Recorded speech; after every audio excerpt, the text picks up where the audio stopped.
নমস্কার, আপনারা দেখছেন টিভি24 বাংলার সঙ্গে রয়েছে আমি সুস্মিতা। আর হট সেটের এই বিশেষ পর্বে স্টুডিওতে আজ আমাদের সাথে আরও একবার পেয়ে গেছি বিশিষ্ট আইনজীবী আবু বকর সিদ্দিকী মহাশয়কে। নমস্কার, আপনাকে স্বাগত আজকের এই বিশেষ পর্বে। বীরভূমের রামপুরহাটে প্রাক্তন তৃণমূল বিধায়ক আশিস বন্দ্যোপাধ্যায়ের রহস্য মৃত্যু। তার বাড়ির সংলগ্ন দলীয় কার্যালয় থেকেই রবিবার 16ই অগস্ট সকালে তার ঝুলন্ত দেহ উদ্ধার করা হয় এবং একটি সুসাইড নোটও পাওয়া যায়। আসুন প্রথমে জেনে নিই এই আশিস বন্দ্যোপাধ্যায়কে। মমতা বন্দ্যোপাধ্যায় সরকারের আমলে আশিস বন্দ্যোপাধ্যায় ছিলেন রাজ্যের বিধানসভার ডেপুটি স্পিকার। রামপুরহাটের 5 বারের বিধায়ক তিনি এবং দীর্ঘ 25 বছরের এক শিক্ষক। 2026 সালের বিধানসভা নির্বাচনে বিজেপি প্রার্থী ধ্রুব সাহার কাছে প্রায় 24,000 ভোটে তিনি পরাজিত হয়েছিলেন। রামপুরহাটের হাটতলা পাড়ায় তার বাড়ির লাগোয়া একটি দলীয় কার্যালয় থেকে 16ই আগস্ট সকালে তার দেহ উদ্ধার করা হয়। মৃত্যুকালে তার বয়স হয়েছিল 74। একজন 5 বারের জয়ী বিধায়ক হঠাৎ এমন একটি মৃত্যু, ঠিক কি কারণ এর অনুমান করা যেতে পারে? দেখুন, এই মৃত্যু অত্যন্ত দুঃখজনক। মৃত্যুর কারণ এখনো পর্যন্ত সঠিকভাবে নির্ধারণ করা সম্ভব হয়নি। বিষয়টা বিচারাধীন চলছে। পুলিশ তার অনুসন্ধান চালাচ্ছে, তখনই আসবে কি কারণ, আদৌ সেটা আত্মহত্যা না অন্য কোনো কিছু। তবে একটা মানুষের জীবনকে, যে কোনো মানুষের জীবনকে বিবেচনা করলে দেখা যায় আত্মহত্যার ঘটনাটা এমনি হয় না। আত্মহত্যাটা হয় চরম মানসিক চাপ এবং মেন হচ্ছে যে হতাশা, অবসাদ ঘিরে ধরেছিলেন। হতাশায় অবসাদে ঘিরে ধরে এবং তারপরে এমন একটা অবস্থা সৃষ্টি হয়, আকস্মিকভাবে তাকে সুইসাইড করার সিদ্ধান্ত নিতে হয়। অন্তত সাধারণভাবে আমরা সাইকোলজিক্যাল বিষয়টি জানি, আমরা সাইকোলজি স্টুডেন্ট হিসেবে সাধারণ কারণ হিসেবে এটুকু বলতে পারি। অবসাদের কথা উঠলো, একজন তো অবসাদ কেন? ইনি একজন শিক্ষিত মানুষ, তার বয়স 74 বছর, তিনি শিক্ষা জগতে তার প্রতিষ্ঠা ছিল, তাকে সকলে স্যার সম্বোধনই করেছেন, কেউ অসম্মান করেননি। স্যার থেকে চোর এই অপবাদ করেছেন। এই অপবাদে কি অবসাদে উনি ভুগছিলেন? সেইটাই আমি আপনাকে বলছি যে তিনি সকলের স্যার ছিলেন, এক নম্বর। 2 নম্বর হচ্ছে 25 বছর ধরে উনি অন্তত রাজনৈতিক ক্ষমতার অন্দরে বিশেষ ক্ষমতা ভোগ করতেন। তো এই বিশেষ ক্ষমতা ভোগ করা তার একটা আলাদা একটা নেশা, মানসিকতা মানুষের তৈরি হয়, যেটা আমরা সাধারণ চোখে বুঝতে পারি না। 25 বছর ধরে তিনি শুধুমাত্র তো এমএলএ ছিলেন না, তিনি ডেপুটি স্পিকার ছিলেন, মিনিস্টার ছিলেন, সমস্ত রকম, মানে রাজনৈতিক ক্ষমতাটা তার কাছে একটা বিষয় ছিল। পরবর্তীতে আমরা দেখতে পাই যে উনি ধীরে ধীরে ওনার দলীয় যে কার্যকলাপ ছিলেন সেখান থেকে অনেকটা রিটায়ারমেন্ট নিয়েছিলেন, সেটা তো পরের বিষয়। তো এই যে 25 বছর রাজকীয়ভাবে এবং একটা রাজনৈতিক ক্ষমতা তিনি ভোগ করছিলেন, হঠাৎ সেই ক্ষমতার থেকে যদি নেমে যাওয়া হয়, তার মানসিক একটা রিয়্যাক্ট করে এবং এই রিয়াকশনটা এমনও হতে পারে মানুষকে আত্মহত্যার পথে ঠেলে দিতে পারে। ওনার মৃত্যুর পর ওনার পরিবারের লোকের সাথে যে আলাপ হয়েছিল, সেই আলাপে পরিবারের লোকেরা বলেছিলেন যে মৃত্যুর আগের রাত পর্যন্ত সকলের সাথে উনি ভীষণ নর্মাল কথাবার্তা বলেছিলেন। ওনাকে দেখে ওনার যে বডি ল্যাঙ্গুয়েজ একেবারেই পিসফুল ছিলেন। তবে কি এই অবসাদ একেবারেই সকলের থেকে লুকিয়ে? দেখুন, এই যে একটা বিষয় আছে, সেটা হচ্ছে সিজোফ্রেনিয়া। এই সিজোফ্রেনিয়া এটা অবসাদ, হতাশা থেকে আসে এবং হঠাৎ করে ওটা কিন্তু মনে সেই এটা অ্যাটাক করে। আচ্ছা, কাজে এটা যে ভাববেন না যে দীর্ঘদিন ভাবনা চিন্তা করে যে হবে, তার কোনো মানে নেই। এই মানসিক অবসাদ থেকেই হঠাৎ করে সিজোফ্রেনিয়া যদি তার উপরে চেপে যায়, মানসিকভাবে খুব আহত হয়ে যায় এবং এই ধরনের সিদ্ধান্তগুলো হঠাৎ করে নিতে হয়। ওনার মৃত্যুর পর সবথেকে যে বিষয়টি হাইলাইটেড হয়েছে ওনার সুসাইড নোটটি, যেখানে বারবার ছত্রে ছত্রে উঠে এসেছে অনেক প্রশ্ন। তিনি লিখেছেন ছাত্রাবস্থা থেকেই তিনি রাজনীতির সাথে যুক্ত ছিলেন, কোনো দিনও কোনো দুর্নীতির সঙ্গে জড়িত হয়নি। ছাত্র সংসদের সাধারণ সম্পাদকও হয়েছেন বর্ধমান বিশ্ববিদ্যালয়, সেখানেও কোনো দুর্নীতির সঙ্গে কখনো জড়িত হয়নি। সেখানে কোনো এবং সর্বদা সব দলীয় যে অন্যায় হয়েছে উনি মেনে নিতে না পারলেও হয়তো কোথাও প্রতিবাদ করতে পারেনি। সারা জীবন এক পয়সা কোনো কাজের বিনিময় নেয়নি, এমনকি কারোর কোনো কাজ যদি উনি করে থাকেন সেখানে কারো কাছ থেকে মিষ্টিটুকুও খাননি। তাহলে কি তার উপর কোনো রকম দুর্নীতির দায় চাপানো হচ্ছিল? এই কথাগুলো ঠিক কিসের ইঙ্গিত বলে মনে হয়? দেখুন, গোটা যখন সরকারটা চলে গেল তখন কিন্তু দুর্নীতি তার আগের থেকেই, এই সরকারটা পরিবর্তন হওয়ার কারণে হচ্ছে দুর্নীতি। তো দুর্নীতিটা, উনি তো সরকারের বাইরে ছিলেন না, উনি সরকারের মধ্যমণি না হলেও যারা মণি ছিলেন তাদের মধ্যে একটা মণি। খুব স্বাভাবিকভাবে দুর্নীতির অভিযোগ তার মধ্যে আসতে পারে বা এসছে, এবং সেটা নিশ্চয়ই জানতে পারতেন তিনি কতটুকু দোষী বা দুর্নীতির সঙ্গে যুক্ত, সেটা আলাদা কথা। দুর্নীতির সঙ্গে থেকে তার সঙ্গে আপোষ করে চলা, সেটাও কিন্তু একটা দুর্নীতির সমান। এই যে যেমন উনি মেনশন করেছেন যে দলীয় অনেক নীতিতে মানতে পারেননি, কিন্তু প্রতিবাদও করতে পারেন। তাহলে প্রতিবাদ করতে পারেননি, দুর্নীতির সঙ্গে ঘর করেছে। হয়তো এমন হতে পারে যে শেষ মুহূর্তে, জীবনের শেষ মুহূর্তে এসে তার মনে হয়েছে বিবেকের চেতনায় এটা তো আমি অন্যায় করেছি। শিক্ষিত মানুষ, শিক্ষক মানুষ, তিনি দেখছেন যে আমি এর আগের 15ই আগস্ট যে সম্মান পেয়েছিলাম, পরের 15 আগস্ট আমাকে তাকিয়ে তাকিয়ে দেখতে হচ্ছে একটা অনুষ্ঠান, সেই জায়গায় নেই। এটা হঠাৎ করে হয়তো অ্যাটাক করতে পারে। আর চারিদিকে তো আপনার যে কাদা ছিটেছে সেই কাদা ওনার গায়েও এসেছে। খুব স্বাভাবিকভাবে এইটা কিন্তু এই কারণে উনি হঠাৎ করে সিদ্ধান্ত নিতে পারেন। তবে একটা জিনিস, বিষয়টা আশ্চর্যের এই যে তার বাড়ির লোকেদের যদি কথাগুলো সত্যি হয়, এর ভাবুন তো যে রাত 12টা পর্যন্ত তাদের সঙ্গে গল্প করেছেন, খাওয়া দাওয়া করেছেন, শোয়ার ঘরে গেলেন, তারপরে উনি পার্টি অফিস ঝুললেন কেন?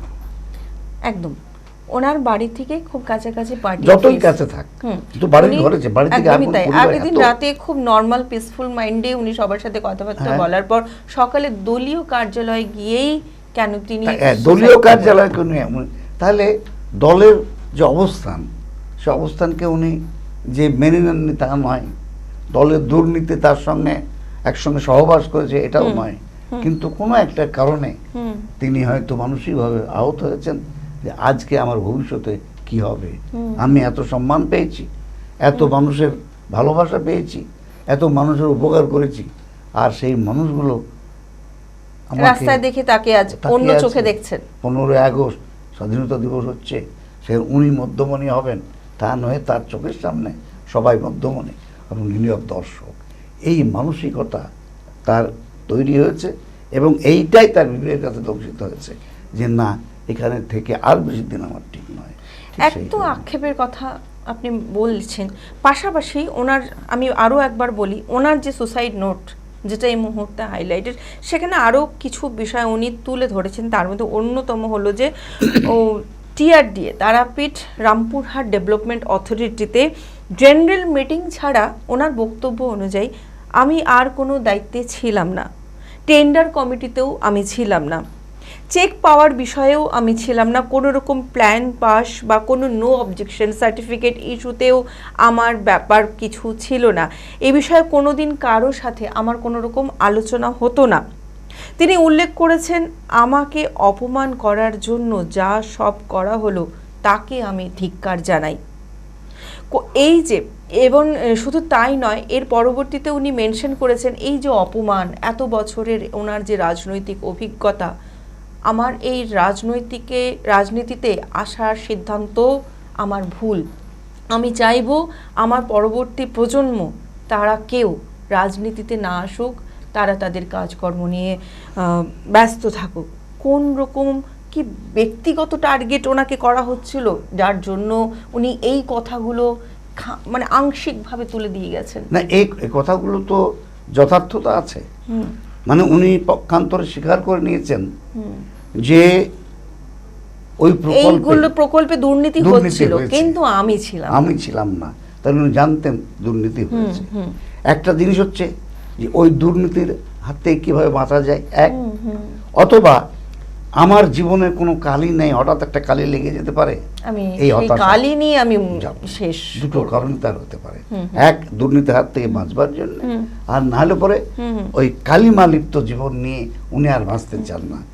গোটা সবটাই হচ্ছে, আমরা দেখেছিলাম যে টিআরডি এর বিষয়টা বারবার বিজেপি অভিযোগ করেছিল। ওনার কি মনে হয়েছিল যে এই টিআরডি এখন যদি বিজেপি সরকার নতুনভাবে রাজ্য শাসন করছে, কেঁচো খুঁড়তে খুঁড়তে বেরিয়ে যায়, সেখানে দেখা যাবে যে আমাকেও কি সবাই মিলে সামিল করে নেবে, এরকম ধরনের চিন্তা ভাবনা ওনার মাথার মধ্যে কি আসতে পারে? অবশ্যই এসছে, কেন উনি তো কথাগুলো উনি তো প্রধান ছিলেন। তো ওই কমিটির তারাপীঠ রামপুরহাট উন্নয়ন পর্ষদের অনেক গুরুত্বপূর্ণ মেম্বার, সেই সময় উনি মিনিস্টার এবং দলের বড় জেলার বড় নেতা। খুব স্বাভাবিকভাবে প্রত্যেকের দৃষ্টি তার দিকে থাকবে এবং দুর্নীতি সম্বন্ধে বিজেপি বলি বা অন্য যেই বলি না কেন, তারা কিন্তু তার দিকে লক্ষ্য করবে এবং তাকেই টার্গেট করবে। কিন্তু আমরা দেখেছি রাজ্যের পালাবদলের পর তৃণমূল কংগ্রেস দুভাগে ভাগ হয়েছে, আমরা সবাই জানি। ঋতব্রত শিবিরে যোগ দিয়েছিলেন তিনি।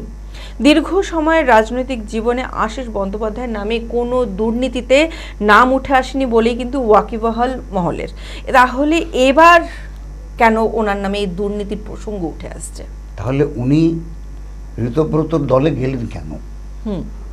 উনি কালীঘাট তৃণমূলে থাকলেন না কেন? সেটা একটা বিষয় আছে। কিন্তু অথবা এটা একটা কারণ, হতাশার আরেকটা কারণ হতে পারে যে আমি এতদিন ধরে মমতা ব্যানার্জির মধ্যে থেকে, তার সঙ্গে থেকে কাজ করলাম, ভালো করেছি মন্দ করেছি, আজকে হঠাৎ করে আমাকে যেতে হলো অন্য একটা ক্যাম্পে, এ মানসিক দংশন হয়তো তার সেই মুহূর্তে কাজ করেছে। ওনার নোটে আরও একটি কথা খুব বারবার করে মেনশন হয়েছে, 1 পয়সা নিইনি কারো থেকে, কোনোদিন একটা মিষ্টিও খাইনি, দুর্নীতিকে কখনো আমি প্রশ্রয় দিইনি। এই চিঠিগুলোর মানে হচ্ছে ওখানে দুর্নীতি হয়েছে, পয়সা লেনদেন হয়েছে, সমস্ত কিছু হয়েছে। উনি জানেন, কিন্তু জেনে করার কিছু ছিল না। এমনকি এখনো হয়তো উনি মুখ খুলতে পারবেন না। ঠিক সেই, এটাও কিন্তু একটা হতাশার কারণ। আর এই এতগুলো হতাশা মিলিয়ে সিজোফ্রেনিয়া, হঠাৎ করে একটা মানুষকে সুইসাইডের দিকে, তার আগের মুহূর্তে আপনি কিছুই বুঝতে পারবেন না। আশিস বন্দ্যোপাধ্যায় এক জায়গায় লিখেছেন, রাজনীতিতে আসাটাই আমার ভুল হয়েছে। তাহলে কি রাজনৈতিক চাপেই আত্মহত্যা মানা যেতে পারে কি, নাকি অন্য কোনো কারণও হতে পারে? দেখুন, এটা তো ওর পরিবারের কাছ থেকে কিছু পাওয়া যাচ্ছে না। পরিবারের প্রতি একটা বিষয় আমাদের একটা প্রশ্ন চিহ্ন থেকে যাচ্ছে। যদি রাত 12টা পর্যন্ত একসঙ্গে থাকলেন, শোবার ঘরে গেলেন, তাহলে তারা কোনো রকম তথ্য দিতে পারছেন না। শোবার ঘর থেকে পার্টি অফিসের ঘরে কি করে গেলেন, এই তথ্যটা বাড়ির লোকজনের দেওয়ার কথা উচিত ছিল। সেটা যখন আমরা পাচ্ছি না, তখন আমরা কোনো জিনিসটা কি একেবারে উড়িয়ে দিতে পারছি না। এবং গোটা বিষয়টা যদি পুলিশ সঠিকভাবে তদন্ত করে, তাহলে হয়তো বোঝা যাবে। তার আগে সঠিক কারণটা আমরা কেউ বলতে পারবো না।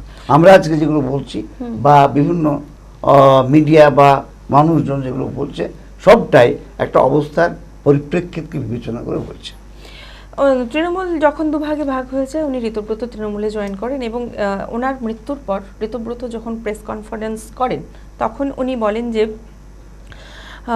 ওনার মৃত্যু এটা একটি প্ররোচনা। দেখুন, এগুলো রাজনৈতিক কথা, এটা আমাদের কান দেওয়ার কোনো দরকার নাই। উনি বললেন প্ররোচনা, আর এক দলের লোক অন্য কথা বলবেন। শুধু তাই নয়, ডিমান্ড করেছেন যে যেমন মৃত্যুর পর ওনার ডেড বডিকে ময়নাতদন্তের জন্য নিয়ে যাওয়া হয়েছে, সাথে সাথে এটাও বলা হয়েছে যে ওনার যে সুসাইড নোট, এটাও মধ্যেও কতটা কি রয়েছে তার একটা যাচাই করার প্রয়োজন আছে। ফরেনসিক টিম সেটাকে নিয়েছেন। শুধু তাই নয়, পরবর্তীতে ওনার বাড়িতেও ফরেনসিক টিম গিয়েছে, যদিও বা এখন তো তদন্ত চলছে, কোনো কিছুই সামনে উঠে আসেনি। আমাদের কোনো রাজনৈতিক কথা বা মন্তব্য করা ঠিক নয়। তারা রাজনৈতিক নেতৃত্ব, তাদের এক একজন এক এক রকম কথা বলবেন, কিন্তু আমাদের সাধারণ মানুষ হিসেবে এবং আমরা মনোবিজ্ঞানের তত্ত্ব সম্বন্ধে যতটুকু আমাদের ধারণা আছে, পড়াশোনা আছে, তার থেকে আমার যেটা মনে হচ্ছে যে বিভিন্ন কারণে একটা প্রেশার হচ্ছে, একটা শিক্ষা জগতে তিনি ছিলেন, শিক্ষক হিসেবে তিনি মর্যাদা পেয়েছেন, আর পূর্ণ ছাত্র আন্দোলন করেছেন, তার একটা আলাদা মর্যাদা তিনি পেয়েছিলেন। কিন্তু পরবর্তীকালে এখানে এসে এই যে দুর্নীতির মধ্যে ঢুকে পড়েছেন, তার প্রতিবাদ করতে পারেননি। আজকে তার মাসুল দিতে হবে, তাকে সবাই চোর বলবে, দুর্নীতিগ্রস্ত বলবে। শুভেন্দু থেকে শুরু করে অনুব্রত মণ্ডল কেউই কিন্তু একবারও বলছেন না যে উনি কোন রকম দুর্নীতির সাথে যুক্ত ছিলেন। দেখুন, উনি বিবেকটাই হচ্ছে বড় কথা। উনি তো নিজে জানেন যে দুর্নীতি হয়েছে, উনি তো এই সংস্থার সঙ্গে যুক্ত, তিনি তো রাজনৈতিক ক্ষমতা দখল করছেন। স্বাভাবিকভাবে তিনি করুন বা না করুন সেটা কবে বলছেন? মৃত্যুর পরে বলছেন, দায় এড়াবার জন্য। হঠাৎ করে যদি তারা এই কথা বলেন, তাহলে তারা প্ররোচনার দায়ে পড়ে যাবেন। টু অ্যাভয়েড প্রভোকেশন, তারা এই দায় এড়াবার জন্য এই সমস্ত কথা বলছেন। এগুলো রাজনৈতিক কথা, এই কথার কোনো মূল্য নেই, ভিত্তিহীন। আশিস বন্দ্যোপাধ্যায়ের অস্বাভাবিক মৃত্যু ঘিরে বীরভূমের রাজনীতিতে যে টানাপোড়েন শুরু হয়েছে তা ক্রমশই প্রকাশ্য।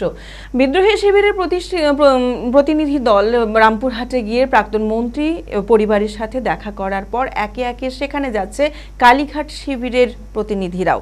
সাক্ষাতের পাশাপাশি দুই শিবিরের এই পাল্টাপাল্টি অবস্থান আগামী দিনে বীরভূমের রাজনীতিতে আরও বড় সংঘাতের ইঙ্গিত কিন্তু দিচ্ছে। কি হচ্ছে, কি হবে, সবটা জানতে চোখ রাখুন টিভি 24 বাংলার পর্দায়। নমস্কার।